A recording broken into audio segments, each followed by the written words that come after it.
going to learn how to factor a term or a trinomial that has a lead coefficient that is not 1.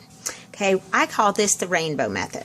So I'm going to teach you how to do that, and you already need to know how to factor by grouping. If you don't, that's okay. We are going to use factor by grouping to complete this problem, so it's helpful if you know it.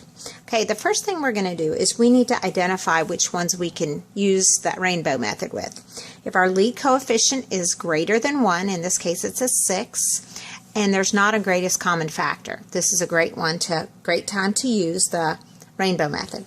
Okay, to use the rainbow method, I'm going to take A, because this is in standard form, so let's write our standard form so you can see what I'm talking about. A and C. I'm going to multiply A times C. And notice I drew that on over top. That's why it's called the rainbow method, because we draw like a rainbow from A to C.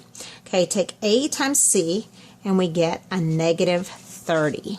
So we're going to ask ourselves, what multiplies to negative 30, but also adds to the middle term? And our middle term, B, is positive 7. So we're looking for two values that multiply to negative 30, but add to 7.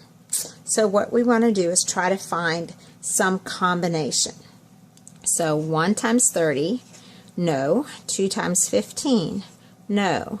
3 times 10, there we go. There's a combination that multiplies to negative 30 but adds to positive 7. So the signs are going to be, 3 and 10 are our two numbers. And then we want this to be a positive 7. So we're going to have a negative 3 and a positive 10. So it must be, the 3 must be negative to get our 30. Okay, so now what I'm going to do is, once I identify these two factors, I'm going to take this middle term, the 7x, and I'm going to split it into two parts. And that's a negative 3x plus 10x. So all I'm doing is rewriting the middle term to be two different terms, which is the sum of two numbers that are these required factors. Then I'm going to bring down my ax squared, which is 6x squared, and I'm going to bring down c, which is negative 5. Okay, so the front term and the back term remain the same. Now I'm going to factor by grouping. You factor by grouping when you have 4 terms. What you do is you group the first 2 terms together and the last 2 terms together. Now when I do this, I'm going to take the greatest common factor out of the first 2 terms, which is 3x,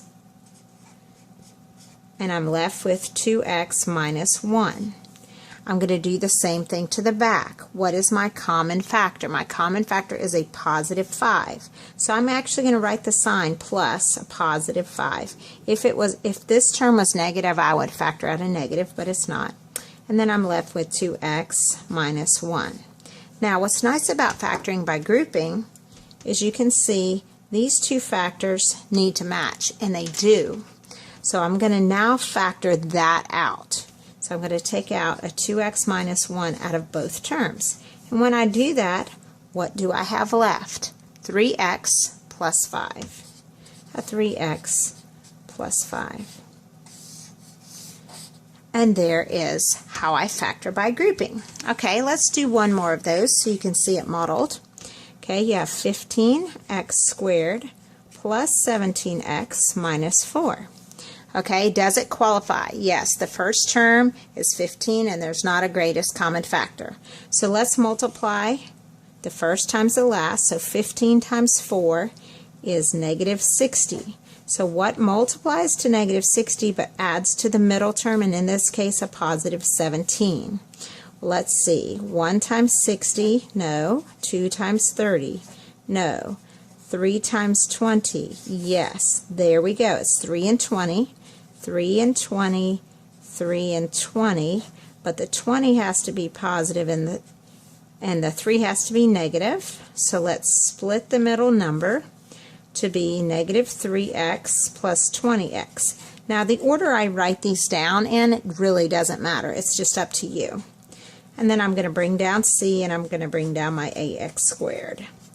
Now I'm going to factor by grouping. That's a negative, by the way. So let's group these first two together. What is my common factor? 3x, and I'm left with 5x minus 1. What's common in the back? a 4, in this case a positive 4, left with 5x minus 1. So do my binomials match? Do these match? They do. So let's factor a 5x minus 1 out. And what are we left with? 3x plus 4. And that is how those factor.